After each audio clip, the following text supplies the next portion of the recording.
ज्याला डोळे झाकले दिसले की समजायचं विठ्ठल विठ्ठल सुरू झालं.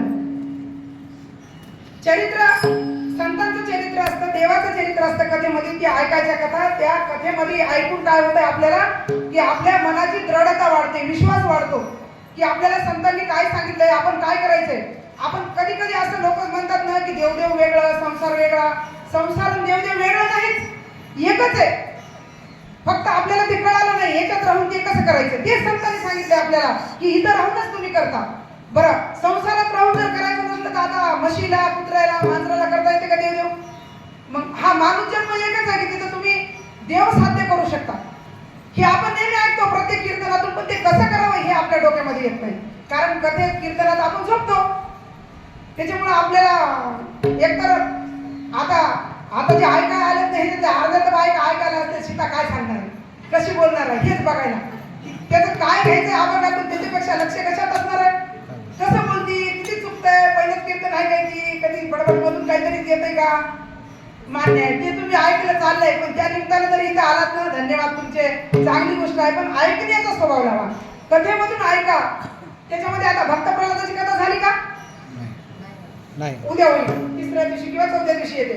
भक्त प्रल्हाद नामाने काय होतं, आईच्या गर्भामध्ये नाम मिळालं होतं त्याला, काय तुमच्या पोटामध्ये, आणि नामाचा त्याला परिपूर्ण छंद लागला, आनंद मिळत होता आणि तो नाम जपत होता. त्याचा बाप एक हिरण्यकश्यपू राजा होता, त्याच्या हातात सर्व सत्ता होती, पण तो देव मानत नव्हता. तो काय म्हणायचा, देव नाही, मलाच देव म्हणा.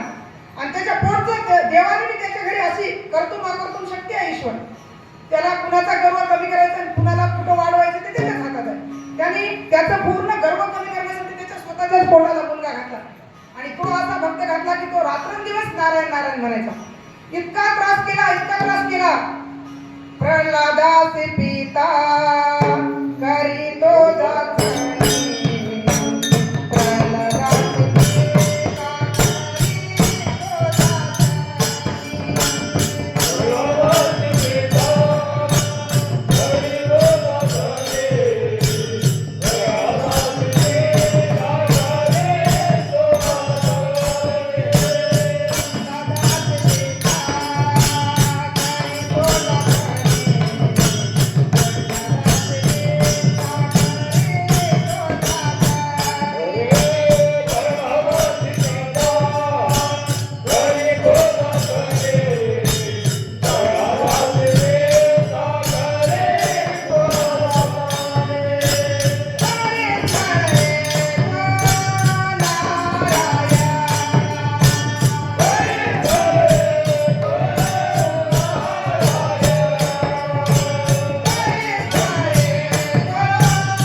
तरी त्यानं कितीही जाच केला तरी त्यानं नारायण नारायण म्हणायचं सोडलं नाही.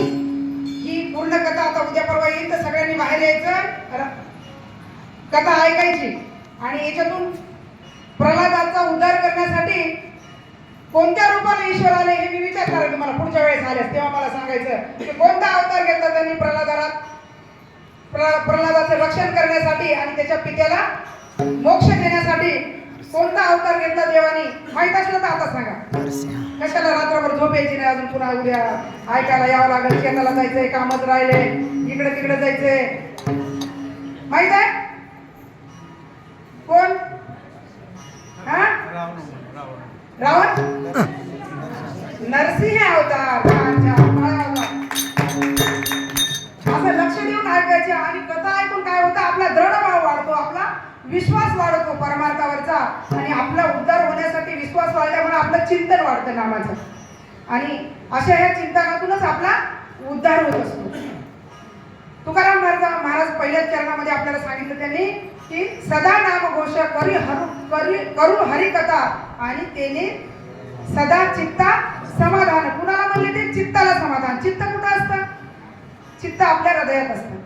चित्त म्हणजे आज आपण चित्ताला मन म्हणलं तरी चालतंय. चित्त आणि मन एकच. जेव्हा संसारात आपण भटकतो तेव्हा मन आणि चित्त म्हणजे एकाच गोष्टीवर टिकून असतं ते चित्त. आता ह्या चित्ताचे 2-3 आवरण घालण्यासाठी पण नाम मदत करतो. मल आवरण, विक्षेप आवरण आणि तिसरं एक आवरण. असे 3 आवरण गेलं की नामावरची आपली दृढता वाढते आणि आपल्याला एक आनंद निर्माण होतो आणि मग तोच आनंद तुकाराम महाराज अभंगाच्या दुसऱ्या चरणामध्ये